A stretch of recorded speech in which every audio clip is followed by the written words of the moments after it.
Podcast. Esta semana en Medicina con M de Mujer, la doctora Marta Zapata, titular de la SINSAE, responsable de los institutos nacionales, de los hospitales de alta especialidad. No se lo pueden perder aquí en Medicina con M de Mujer.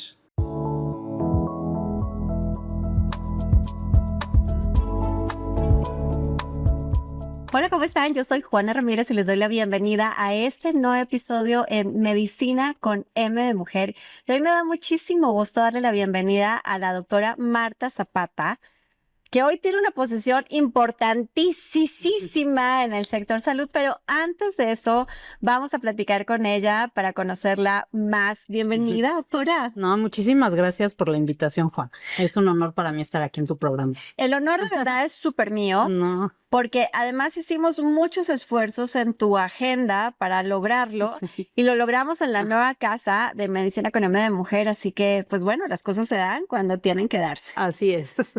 Marta, pues bueno, bienvenida primero. ¿Estudiaste medicina de familia de médicos? Sí, ¿no? ¿Por qué? Nadie en mi familia es médico. Yo desde niña quería ser médico. Desde los 4 o 5 años yo me acuerdo que quería estudiar medicina. Mi familia es muy de cosas literarias, humanísticas, y yo creo que mi pensamiento fue: no quiero trabajar atrás de un escritorio, aunque ahorita ya estoy atrás de un escritorio la mayor parte del tiempo. Y estudié medicina, después estudié oncología pediátrica. ¿Dónde hiciste oncología pediátrica? En el Instituto Nacional de Pediatría. Ay, un abrazo para toda la gente del Instituto Nacional de Pediatría. Qué labor extraordinaria hacen, porque ahorita me vas a hablar de los institutos. Y estudiaste medicina en la UNAM. En la UNAM. Y después hice la especialidad, la subespecialidad. Fui jefa de residentes ahí en el INP. Y después hice una maestría y un doctorado en investigación clínica en la UNAM también. Y bueno, pues todo mi trabajo siempre ha ido de la mano de la clínica, atención de pacientes, relacionado a proyectos de investigación en varias áreas. Bueno, pues antes de meternos con todo el tema del trabajo, cuéntame un poquito de tu vida personal, Marta. Pues yo nací en Chile. Yo nací en el desierto de Atacama. Y pues mis padres, por razones políticas y demás, se vinieron a México, en teoría por 2, 3 años. ¿Cuántos años tenías? Tenía 2 años yo. 2 años. Ajá. O sea, en ti y en mí se cumple la regla de que los mexicanos nacemos donde queremos. Muy bien. Y entonces llegas acá muy chiquitita. Llego a México, mis papás, tienen trabajo, yo entro a la escuela y finalmente pues mis papás deciden quedarse, y yo también a los 18 años me naturalizo mexicana. Y también, así como tú, yo digo, yo soy más mexicana que los mexicanos, porque es un país al que quiero muchísimo, al que le debo pues mi educación, muchas cosas, ¿no? Y bueno, después de eso, mi vida pues profesional ya te la comenté. Mi vida personal, yo me casé, tengo 2 hijos, tengo una hija de 25 años, un hijo de 21. Después me divorcié, pocos años después de casarme, y ahorita afortunadamente me casé por segunda vez y pues muy, muy contenta. Llevo casi 20 años en este segundo matrimonio. Pues muy bien. Sí. ¿Cómo es que pudiste casarte 2 veces, tener 2 hijos, ahorita me cuentas qué hacen, mientras hiciste medicina, especialidad, subespecialidad? Si se supone que las mujeres que quieren casarse y tener hijos mejor no estudian medicina. Así es. Pues yo creo que, tengo 2 personas importantísimas en eso. Una es mi mamá. Mi mamá es una persona que ella es socióloga, se dedicó toda su vida también a aspectos de feminismo. Y para mí, con su ejemplo, pues es como la parte que yo lo pude hacer, ¿no? O sea, ella, pues yo siempre de repente la acompañaba a dar clases, iba con ella al trabajo. O sea, esa parte de combinar la vida personal y la vida de trabajo, ella pues me lo enseñó viviéndolo así, ¿no? ¿Influyó que tuvieras una mamá que trabajaba?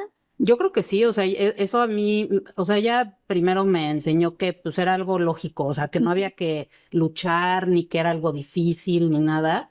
Y también en algo que me ayudó mucho fue cuando yo tuve a Monse, a mi primera hija. Ella me dijo: mira, no trates de ser ni la mejor mamá ni la súper mejor profesional. Trata de equilibrar todo para que eso pueda ir funcionando y tú no te sientas tan presionada. Entonces, ese fue uno de los consejos más buenos para mí, que yo siempre estaba como muy acostumbrada a los 10s, a las cosas muy así. Y también mi papá es una persona que yo digo es el hombre más feminista del mundo. Pues qué Mi suerte. papá es una persona que pues tiene 2 hijas, mujeres, y ha sido una persona básica, o sea, él siempre me ha apoyado muchísimo, por ejemplo, en temas de logística, de llevar a mis hijos a la escuela, de cosas así, de ayudarme en temas a veces en los que uno se atora por cosas muy simples. Y pues también con su apoyo, ¿no? Porque él es una persona que pues me echa porras, me ayuda y creo que pues esas dos personas son mis pilares en Y qué esto. importante uno reconocerlo y enfatizar que todas esas cosas son posibles si en efecto tienes redes de apoyo que lo soporten. Claro. Sí, y yo, por ejemplo, me han preguntado, ¿no? ¿Tú has sentido alguna diferencia por ser mujer o por ser así?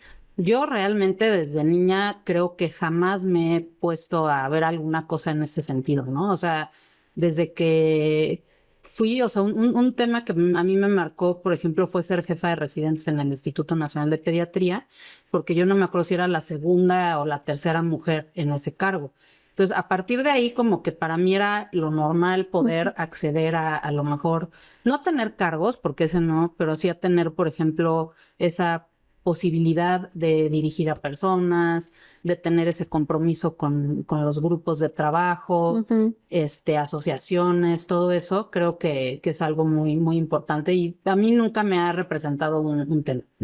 Pues bueno, ya, déjame explicarle a nuestra audiencia un poco la dimensión de lo que haces hoy para regresar contigo a que nos cuentes más de ello.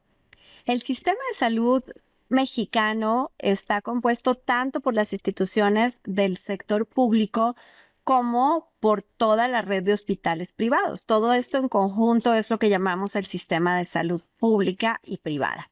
Ahora, en el sistema público de salud está el Instituto Mexicano del Seguro Social, que es el responsable de proveer la salud para quienes son empleados formales en las empresas privadas y que con sus aportaciones permiten que el Seguro Social funcione. Luego está el ISSSTE, que es el modelo para los trabajadores del Estado, pero luego están las joyas de la corona, en mi opinión, y perdónenme todos los que trabajan en las otras instituciones, que son los institutos nacionales y los hospitales de alta especialidad del país, que tienen un híbrido, ahorita explícame más, entre atender a la población en general, con un especial énfasis en quienes no están asegurados en el sector formal, digamos. Así es.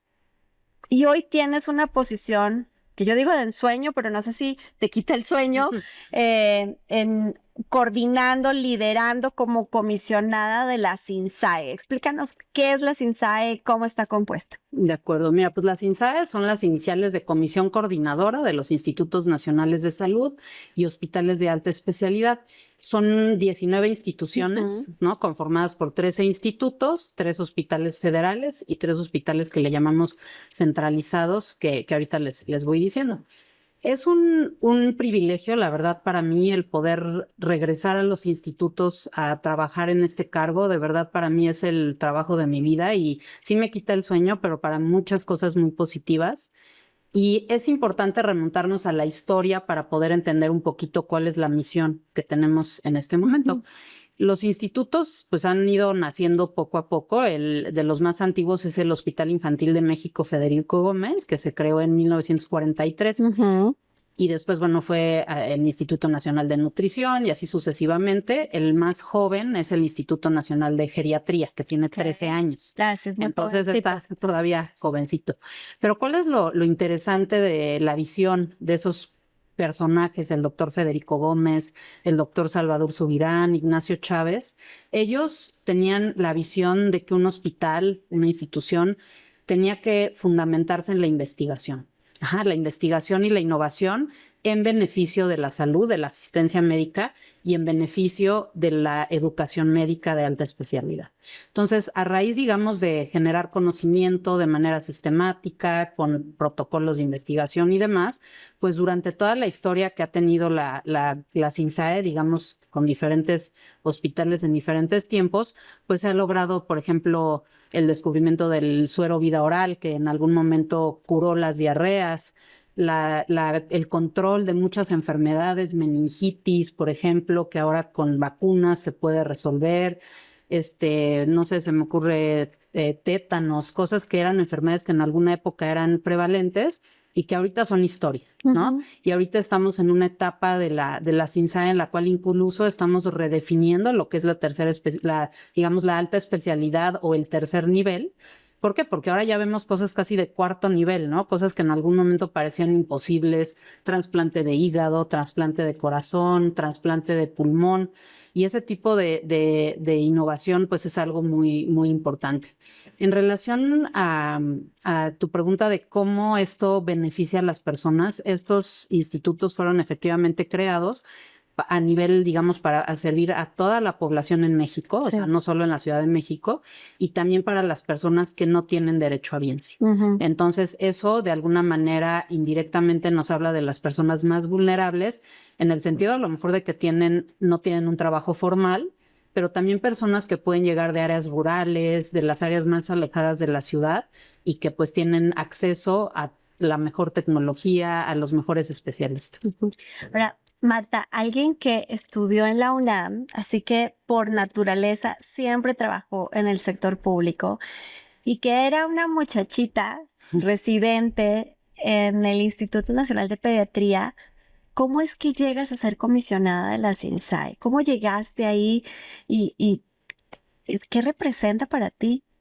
Pues mi historia, digamos, después de que terminé de estudiar, yo me fui a trabajar al, digamos, hospital al que nunca pensé que iba a trabajar, que era el Hospital Infantil de México. ¿Por qué? Porque en esas épocas eran como enemigos los hospitales, el INP y el infantil. Ahorita justo una de mis misiones es lograr consolidar esa unidad entre las instituciones. Entonces yo trabajé ahí como investigadora en ciencias médicas durante prácticamente 9 años. Después me regresé al Instituto Nacional de Pediatría les digo, mi segunda temporada. Durante esos años tuve la oportunidad de ser pues, operativa, como le llamamos, o sea, atender directamente a todos los niños, niñas y adolescentes con cáncer, llevar una clínica de los pacientes con tumores cerebrales, con leucemias, fomentar muchos temas de investigación. Y en algún momento se me presentó la oportunidad de irme a trabajar a la Fundación IMSS, que eso fue en el año, pues justo unos días antes de que empezara la pandemia, que fue el 1 de marzo del año 2020, y llegué como coordinadora de investigación. Fundada también por el doctor Kumate. Por el doctor Kumate, que dejó un gran legado en la medicina del país. Sí, y eso fue de hecho uno de los motivos por el cual para mí era un gran reto, un honor, en el sentido de que la misión y la visión de la Fundación IMSS va muy enfocada a la investigación, y una parte, digamos, que a mí me faltaba como ahora sí que desarrollar era esa parte de administración, de gestión de proyectos y todo esto, porque siempre había estado en la parte muy clínica. Entonces yo lo vi como una oportunidad. Inicialmente me fui por un tiempo aparentemente corto, acabé 5 años ahí en la Fundación IMSS muy contenta, y pues fue una oportunidad muy, digamos, retadora, porque era a nivel nacional los proyectos, era pues gestionar recursos, pues casi que de cero empezar algunas, digamos, iniciativas. Entonces, a partir de ahí, bueno, yo pues trabajé en ese momento en algunas ocasiones con el doctor Kersenovich, con algunas otras personas del sector salud. Y pues así, pues el doctor me invitó a trabajar en su equipo, y pues es un privilegio, la verdad, poder trabajar con una persona con esa energía, con esa visión, con esa, digamos, pues sensibilidad con los pacientes, que es algo que yo comparto muchísimo, esa parte humana, esa parte de que lo primero es el paciente y siempre el paciente. Y a quien, por cierto, es muy difícil decirle que no. Aparte, sí, efectivamente. Bueno, pues estuvo caminando entre gigantes. Decías hace un rato que existe o ha existido históricamente esta rivalidad institucional entre no solo los institutos, también cuando vemos justamente los protocolos de investigación, de repente es frecuente que exista rivalidad entre los que están haciendo protocolo en el IMSS o en los institutos. ¿Por qué, Marta? ¿Cuál es la razón para que ese fenómeno se siga dando y cómo lo quieres combatir hoy desde la posición que tienes? Pues yo creo que en cierto momento la rivalidad o la competencia es buena, ¿no? O sea, y genera en cierto modo cierta identidad en los equipos, ¿no? Entonces, en algún momento en el que estas instituciones, por ejemplo, los institutos iban creando, también esos líderes que crearon esas instituciones, pues eran personas poderosísimas, o sea, gente que tenía una visión, un liderazgo que a lo mejor hasta ese momento no había existido, ¿no? Y de hecho, pues por ejemplo, yo hice muchos años de mi carrera en nutrición y la mística del doctor Subirán, o sea, donde tú pues tienes que hacer muchas actividades en favor de los pacientes, todo eso, pues son situaciones que te van formando no solamente como profesional, sino también como persona. O sea, esa disciplina, esa visión, esa parte, digamos, de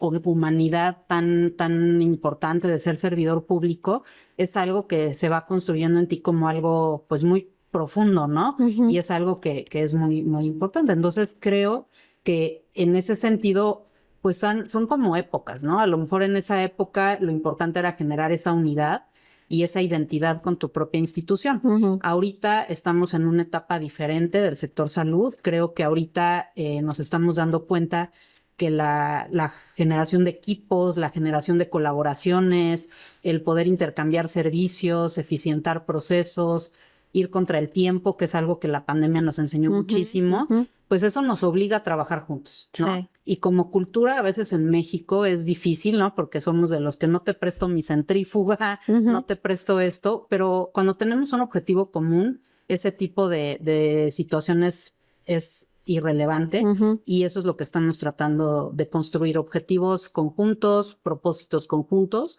para que todo lo que tenga que ver con intercambio de servicios, de ideas, de colaboraciones se pueda llevar a cabo. Entonces, ¿estás de acuerdo conmigo en que hoy existe una conciencia alrededor de la necesidad de crear verdaderos ecosistemas Así es. de colaboración? He tenido la oportunidad de interactuar contigo, con el doctor Kersanovich, en otros espacios y el impulso por entender que necesitamos trabajar en equipo, cada cual poniendo en la mesa lo mejor que tenga en favor de los pacientes, pareciera ser la nueva filosofía. Así es. Sí, o sea, yo estoy convencida, o sea, por ejemplo, de donde yo me formé como oncóloga pediatra, es algo que hace muchos años ya se formó. O sea, todos los protocolos, de hecho, el cáncer en niños en los años 50 pues era incurable. Hoy las tasas de curación en Estados Unidos son arriba del 80-90%. Y eso ha sido gracias a la colaboración, porque afortunadamente el cáncer en niños no es tan común.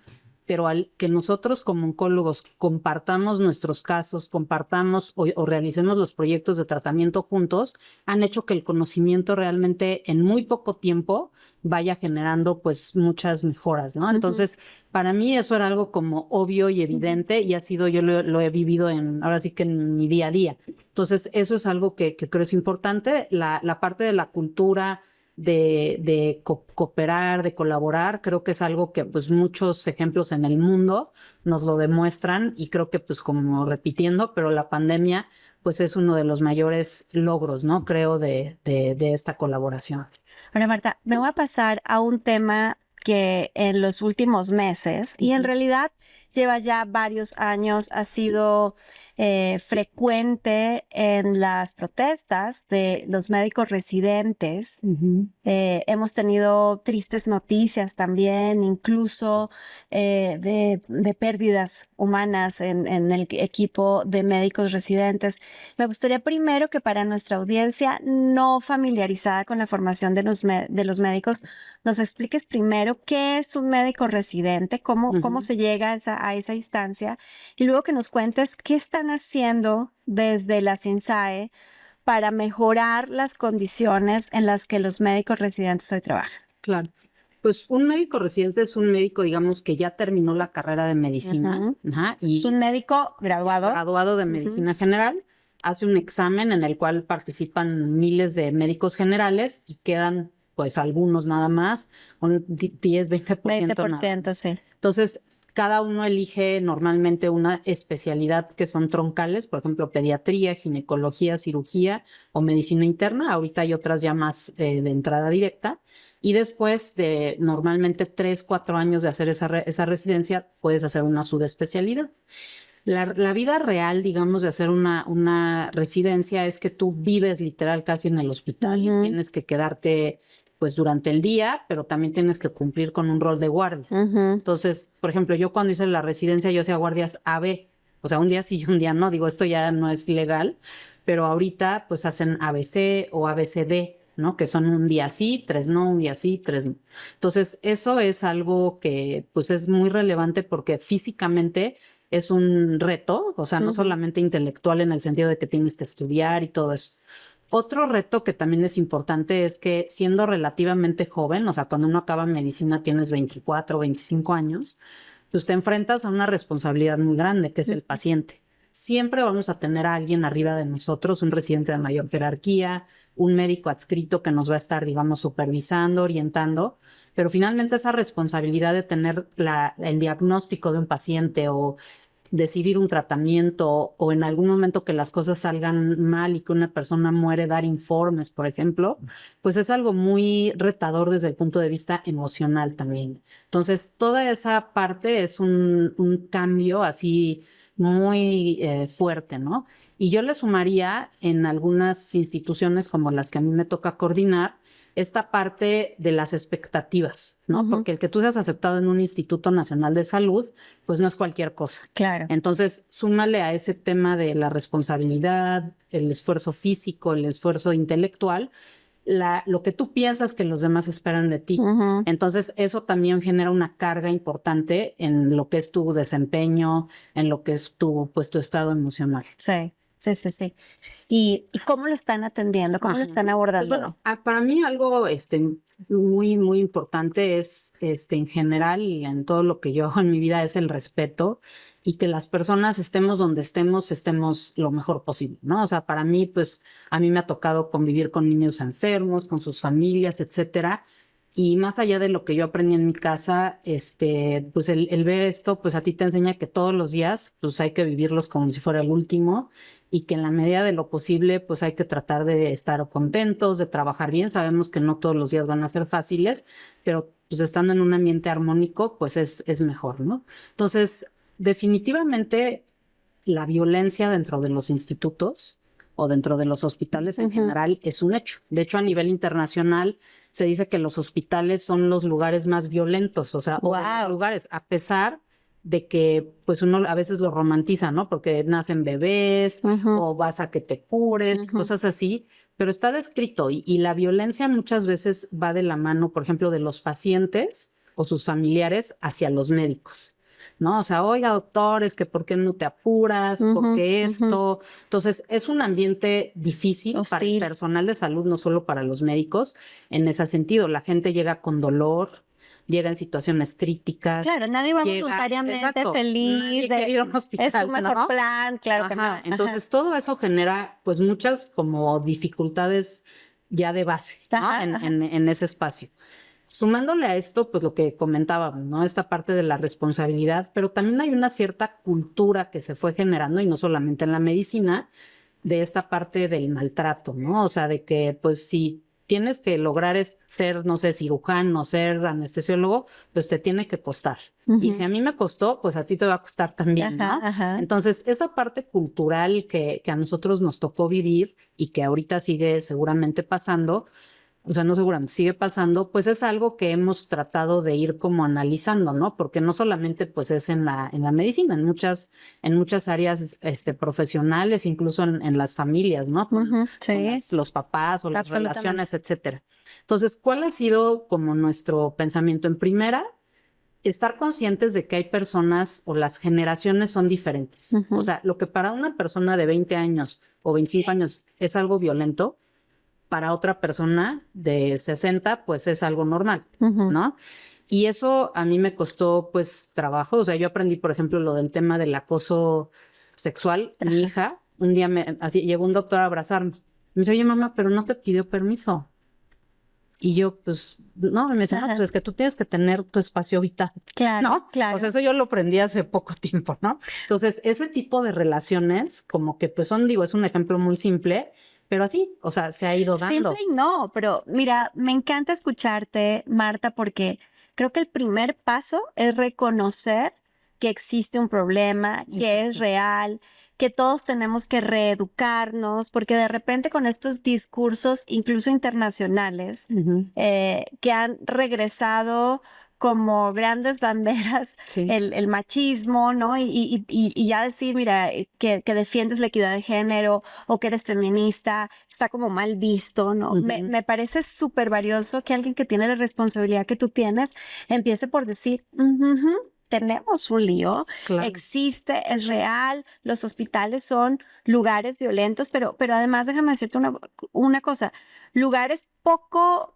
amigables para que las mujeres trabajen, entendiendo que el 72% de los trabajadores del sector salud son mujeres, somos mujeres, y que la opción de lactarios, de guarderías, etcétera, estamos lejos de poder tener esas condiciones, ¿no? Pero me llena de esperanza escuchar a alguien con tu responsabilidad, primero reconocer el problema para entonces sí poderlo abordar.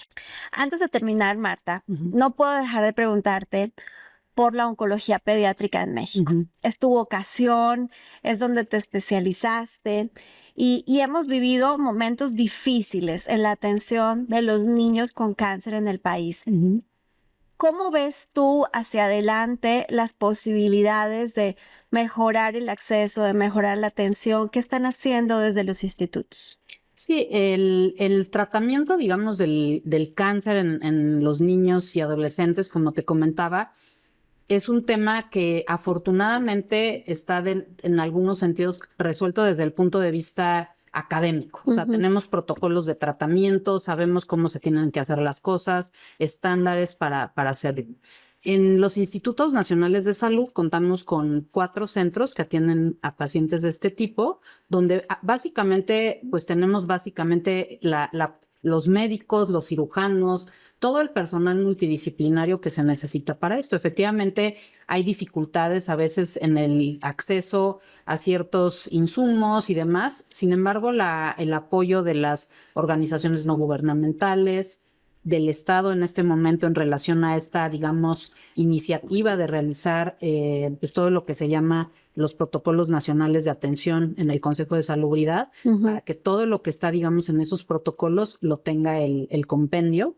Y finalmente hay una iniciativa relacionada al diagnóstico temprano de cáncer infantil, que ya incluso lo presentó el doctor Kersenovich, en el cual es muy importante que para que podamos curar a los pacientes, pues necesitamos enviarlos a tiempo. Entonces, toda la población, sea mamás, papás, tíos, maestros, todos tenemos que, aunque no nos guste a veces esa palabra de cáncer infantil, educarnos en ese sentido para que los pacientes lleguen a los hospitales, no solo a los institutos, en una etapa temprana de la enfermedad y tengan acceso a un tratamiento curativo. A ver, sabiendo que las mujeres deciden el 90% de las cosas que tienen que ver con la salud, que son las que gestionan la salud, que son las que administran los medicamentos, las que llevan a la familia, al hospital, al médico. Aprovechemos este espacio que ven muchas mujeres, Marta, para que le digas a nuestra audiencia cuáles son las señales que nos deben hacer sospechar sobre el cáncer infantil y qué hacer. Claro.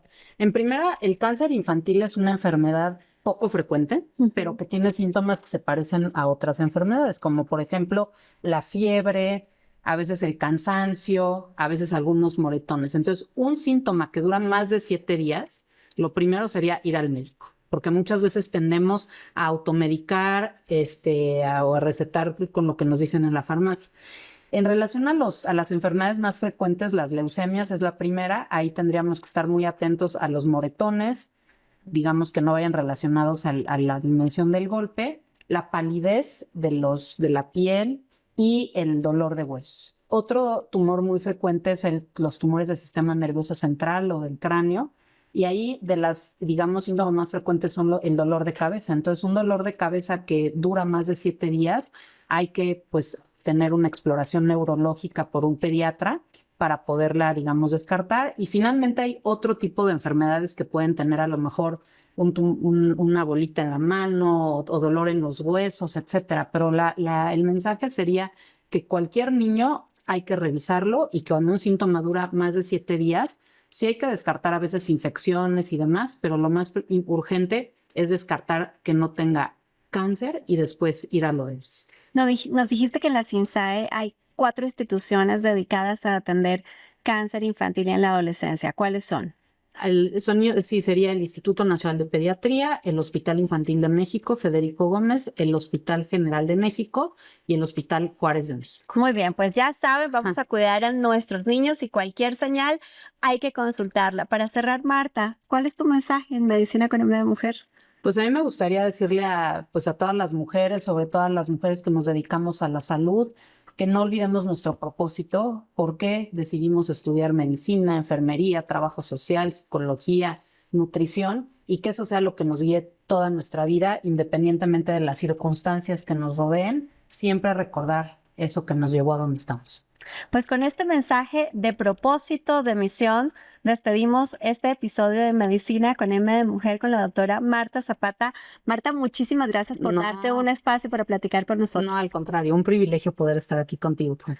Y ustedes ya saben, nos vemos en 8 días con otro episodio, con otra mujer, aquí en Medicina con M de Mujer.